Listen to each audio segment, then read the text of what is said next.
बच्चों में Vicky SIAM and Vicky coaching में आपका स्वागत करता हूं।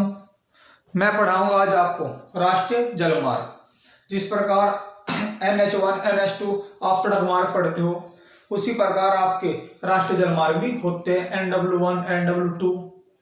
तो ये पेपर के लिए बड़े खास है और कभी ना कभी पेपर में आते हैं। जब पेपर में आते हैं तो बच्चों को होते भी नहीं है। तो मैं शुरुआत कर रहा हूं। ये दो प्रकार के होते हैं, एक वाह्य जलमार्ग होता है, एक आंतरिक जलमार्ग होता है। वाह्य जलमार्ग द्वारा तो जो बंदरगाह है, बंदरगाह से देश विदेश में व्यापार होता है। जो आंतरिक जलमार्ग है उसमें राज्यों में व्यापार होता है नाव द्वारा। क्लियर इस बात को लेकर? तो शुरुआत करते हैं। जो खास है मैं आपको बता रहा हूं जो एग्जाम में आते हैं। और जो जलमार्ग है किसी न किसी नदी पर या किसी नहर द्वारा आपस में शहरों को जोड़ा जाता है। क्लियर? तो मैं शुरुआत करता हूं। गंगा गंगोत्री से निकलती है और गंगा की सहायक नदी यमुना है। क्लियर? तो गंगा जमुना सरस्वती का जो संगम है वो इलाहाबाद में है। गंगा जमुना सरस्वती का संगम कहां है? भी आपके इलाहाबाद में है। तो इलाहाबाद से लेकर हल्दिया तक, तो इलाहाबाद से लेकर हल्दिया तक, ये हल्दिया कहां पड़ता है? आपका पश्चिम बंगाल में। तो इलाहाबाद से लेकर हल्दिया तक जो आपका राजमार्ग है NW1 है। तो पहला कौन सा हो गया? इलाहाबाद से हल्दिया। किस नदी पे है? आपकी गंगा नदी पे है, क्योंकि उसके बाद तो गंगा नदी चलती है और पश्चिम बंगाल से होते हुए आपके बांग्लादेश में चली जाती है। तो इलाहाबाद से हल्दिया कौन सा राष्ट्रीय जलमार्ग है? NW1। और ये सबसे बड़ा भारत का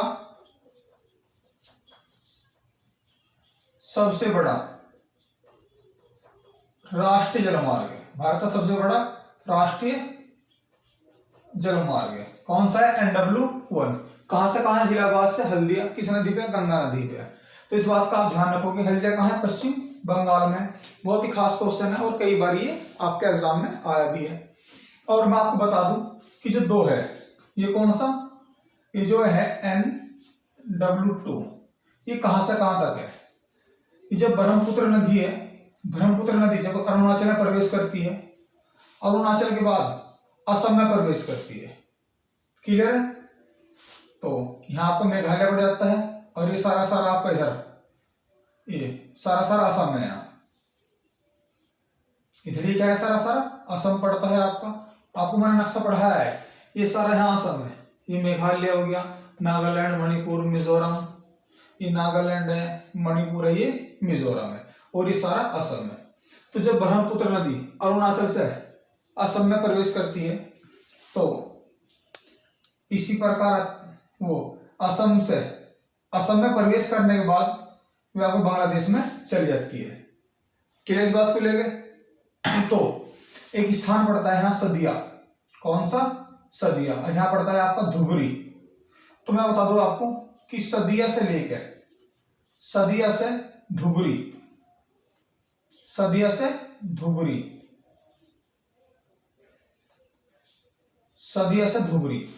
ये कहां है? भाई आपका सदिया से धुबरी ये आपका है असम में। कहां है ये? असम में। तो सदिया से धुबरी जो जलमार्ग है वो NW2 है, यानी कि दूसरा जलमार्ग है ये। तो कहां से कहां है ये? सदिया से धुबरी है और ये कहां है? असम में। किस नदी पे है? ये नदी पे है ब्रह्मपुत्र पे। किस पे है? ब्रह्मपुत्र पे। तो आपको याद रखना पड़ेगा कि NW2 जो राष्ट्रीय जलमार्ग है कहां से कहां तक है? सदिया से धुबरी है असम में। किस नदी पे? ब्रह्मपुत्र पे। बहुत ही इंपॉर्टेंट क्वेश्चन है, इस बात का आप ध्यान रखोगे। अब बात करेंगे नंबर 3 की, NW3 की। क्लियर? तो ये जो है ये पूरा NW3 केरल में है। जिस प्रकार ये पूरा आपका असम में था NW2, इसी प्रकार NW3 पूरा केरल में है। तो केरल में कहां से कहां तक है? तो ये आपके कोट्टापुरम से, कहां से? कोट्टापुरम से कोल्लम, कोट्टापुरम से कहां तक है? कोल्लम तक है। और मैं बता दूं कि जो झील पड़ती है केरल की, उनको जोड़ने के लिए पश्चिमी नहर बनाई थी। कौन सी नहर है? पश्चिमी नहर है। तो पश्चिमी नहर पे ही कोट्टापुरम से कोल्लम तक, सिर्फ आपको याद रखना कि कोट्टापुरम से कोल्लम तक NW3 है। और ये पूरा कहाँ है? केरल में है। ये भी केरल में है। और ये पश्चिमी नहर पर बनाया गया था। पश्चिमी नहर के एक सिरे पे कोट्टापुरम है, दूसरे सिरे पे कोल्लम है। इस बात को आप ध्यान रखोगे तो फिर क्वेश्चन आएगा कि NW3 कहां से कहां तक है? आपको कहना है कोट्टापुरम से कोल्लम तक है। और ये कहां पड़ता है? केरल में पड़ता है। अगर आपसे क्वेश्चन पूछे कि NW2 कहां है? असम में है। कहां से कहां तक है? सदिया से धुबरी तक है। किस नदी पे है? ब्रह्मपुत्र पे है। नदी वगैरह कभी नहीं पूछता हो, सीधा पूछा कहां से कहां तक है। नदी वगैरह नहीं पूछता, सीधा पूछता है कहां से कहां तक है। आप कितनी बात समझ में आ गई होगी। अब बात करेंगे NW4 की। किसकी बात करेंगे? NW4 की। NW4 थोड़ा सा कैड़ा है, थोड़ा सा बड़ा है, लेकिन आप समझोगे इस बात को। तो मैं बताता हूं आपको। जैसे ये आपके आंध्र प्रदेश हो गया, ये कौन सा हो गया? आपका आंध्र प्रदेश हो गया। और ये आपका तमिलनाडु हो गया। तो नदी आती है कौन सी? गोदावरी। नदी का नाम क्या है इसका? गोदावरी। मैं यहां लिख रहा हूं, नदी का नाम क्या है? गोदावरी है। क्लियर है? एक नदी आती है, इसका नाम है आपका कृष्णा। कौन सी है? कृष्णा है। मैं एक बार दोबारा मिटा रहा हूं, मैं आपको बता रहा हूं।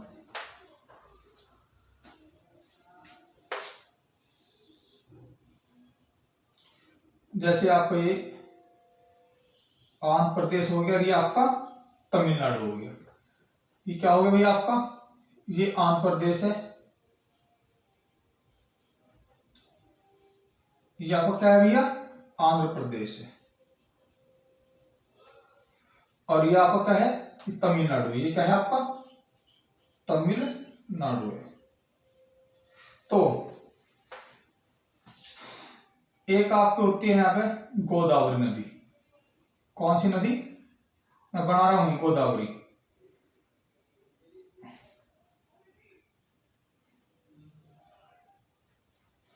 मैं यहां पे बना रहा हूं, ये गोदावरी नदी होगी। और एक नदी होती है यहाँ पे कृष्णा। कौन सी नदी है? कृष्णा है। मैं आपको बता दूंगा, ये दोनों नदी कहाँ है? आंध्र प्रदेश में मुहाना बनाती है। क्लियर है?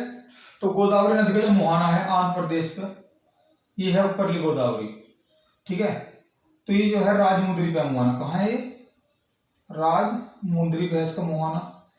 और जो कृष्णा है इसका जो मुहाना है विजयवाड़ा पे है। कहाँ है? विजयवाड़ा पे। क्लियर इस बात को लेकर? तो गोदावरी नदी आ तो बहुत दूर से रही है, लेकिन बताऊंगा आपको कि सिर्फ आपको आंध्र प्रदेश याद रखना है, तमिलनाडु याद रखना है, और तमिलनाडु में ही पांडुचेरी याद रखना है। कौन सा? पुडुचेरी। यानी कि जो NW4 है वो 3 स्टेट में पड़ता है आपके, आंध्र प्रदेश, तमिलनाडु और पुडुचेरी। पुडुचेरी तमिलनाडु में ही है, तो फिर भी स्टेट तो 3 माने जाओगे ना। तो ये गोदावरी होगी, ये कृष्णा होगी। और जो गोदावरी यानी कि जो ये राजमार्ग होते हैं जलीय, ये इस प्रकार होते हैं। जैसे कोई नदी जा रही है तो नदी में से कोई बीच का क्षेत्र लिया, यहाँ से यहाँ तक ले लिया, यहाँ से यहाँ तक ले लिया, फिर यहाँ से यहाँ तक ले लिया, यहाँ से यहाँ तक ले लिया, यहाँ से यहाँ तक, यानी पूरा जाल होता है हमेशा ये। ठीक है नहीं? जहां लगता है कि भाई कहीं झरना नहीं पड़ेगा बीच में, सीधा रास्ता हो। तो जैसे गोदावरी नदी है, तो गोदावरी नदी कहाँ गिरेगी? यहाँ। जो डेल्टा बनाओगी राजमुंदरी बनाओगी, कृष्णा डेल्टा बनाओगी, विजयवाड़ा बनाओगी। क्लियर है? तो मैं आपको बता दूं कि यहां पे पड़ता है स्थान भद्राचलम। कौन सा? भद्राचलम। कौन सा भी है? भद्राचलम। और यहां पे कृष्णा नदी पे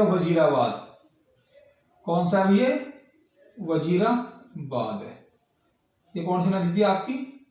कृष्णा नदी है। क्लियर। और भद्राचलम से राजमुंदरी, वजीराबाद से विजयवाड़ा, उसके बाद थोड़ा ऊपर चलो, यहां पड़ता है आपका काकीनाडा, आंध्र प्रदेश में है काकीनाडा यहाँ पे। क्लियर। उसके बाद इसको यहां मिला दो आप विजयनगर पे, और विजयनगर से पांडुचेरी पा रहा हूं मैं,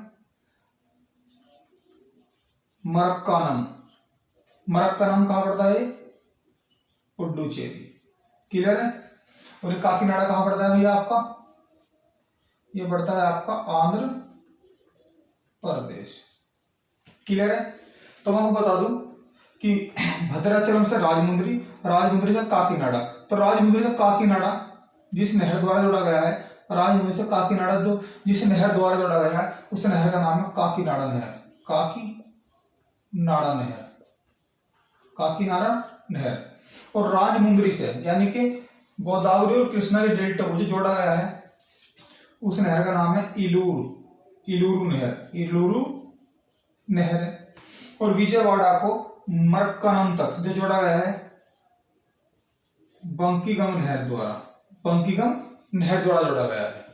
तो अब याद रखो कि भद्राचलम से राजमुंदरी, राजमुंदरी से काकीनाडा, या काकी ऐसा कर ले, भद्राचलम से राजमुंदरी, राजमुंदरी से काकीनाडा, राजमुंदरी से विजयनगर, या ऐसा याद करो भद्राचलम से राजमुंदरी, वजीराबाद से विजयवाड़ा, राजमुंदरी जोड़ दिया ऊपर काकीनाडा से, विजयवाड़ा जोड़ दिया मक्काराम से।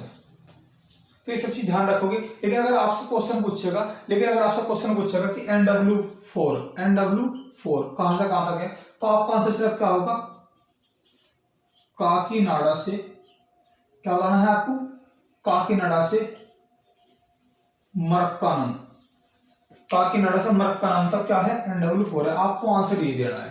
तो मैंने आपको पूरा बताया है कि भैया जैसे गोदावरी है, ऐसा नहीं है कि कोई नदी भाई पाकिस्तान से यहां तक आ रही है कि वहां से लेकर वहां तक ही जलमार्ग होगा। जलमार्ग की सुविधा देखते हैं कि भाई बीच में कोई जल प्रपात ना पड़े, यानी कि सीधी हमारी नाव वगैरह चले जाए। तो भद्राचलम से राजमुंदरी, वजीराबाद से विजयवाड़ा, राजमुंदरी जोड़ दिया काकीनाडा से, किस नहर द्वारा?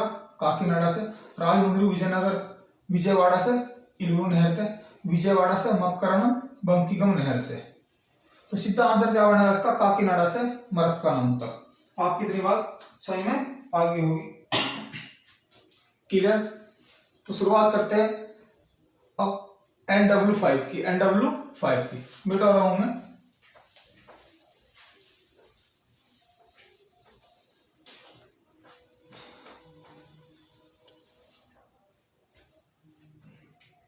तो जो NW5 पड़ेगा आपका, ये आपके पड़ता है उड़ीसा, और कहां हुई आपका? पश्चिम बंगाल में। कहां पे? पश्चिम बंगाल में। क्लियर। तो आपको याद रखना सिर्फ कुछ नहीं, एक ब्राह्मणी नदी है, कौन सी नदी का नाम कौन सा है इसका? ब्राह्मणी है। कौन सी नदी है? ब्राह्मणी नदी है।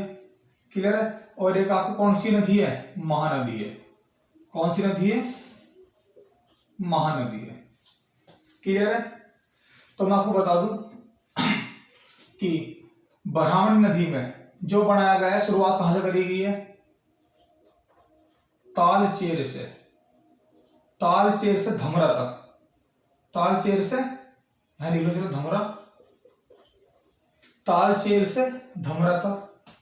और ये महानदी है, तो महानदी का डेल्टा लिया गया है यहाँ, ये महानदी का डेल्टा लिया गया है। क्लियर है। और फिर नीचे बढ़ता है डेल्टा से, यहां पड़ेगा आपका पारादीप, पारादीप। क्लियर है। उड़ीसा में ही है। और ऊपर पड़ेगा आपका फिर धमरा से गोवन खाली, गोवन खाली, गोवन खाली।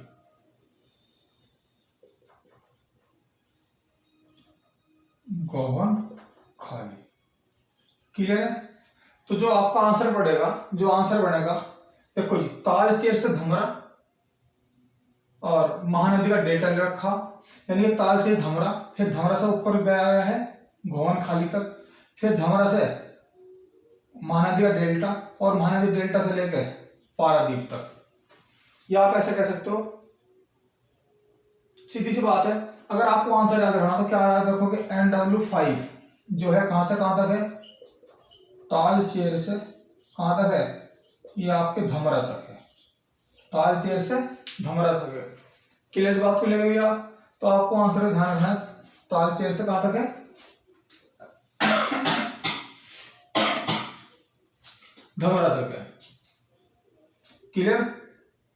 तो अब बात करें किसी भैया, और अगर मैं आपको इनकी लंबाई वगैरह तो कभी आती नहीं है। क्लियर। अब बात करेगा आपसे NW6 की, अब बात करेगा आपसे NW6 की। ये पड़ता है आपके लखीमपुर से भंगा, लखीमपुर से भंगा। ये लखीमपुर से भंगा आपके असम में पड़ेगा। ये कहाँ पड़ेगा दोनों स्थान, ये पड़ेगा आपके असम में। लखीमपुर से कहाँ पड़ेगा, ये भंगा पड़ेगा असम में। और किस नदी पे है, बराक नदी पे। ये पूरा पूरा असम में है, ये असम में है। ये बराक जो नदी है ये ब्रह्मपुत्र की सहायक है। किसकी है, ये ब्रह्मपुत्र की क्या भी है, सहायक है। आप सीधा याद कर सकते हो NW6 लखीमपुर से भंगा, कहाँ है, असम में, बराक नदी पे, ब्रह्मपुत्र की सहायक पे। आप सीधा भी याद रख सकते हो। क्लियर इस बात को लेकर। तो आपकी इतनी बात समझ में आ गई होगी, मैंने आपको पूरा बताया है डिटेल में। अगर आपको याद रखना हो तो आप ऐसे भी रख सकते हो कि NW1 कहां से कहा था भैया आपका, इलाहाबाद से हल्दिया, इलाहाबाद से हल्दिया तक। हल्दिया कहाँ पड़ेगा आपके, पश्चिम बंगाल में पड़ती है।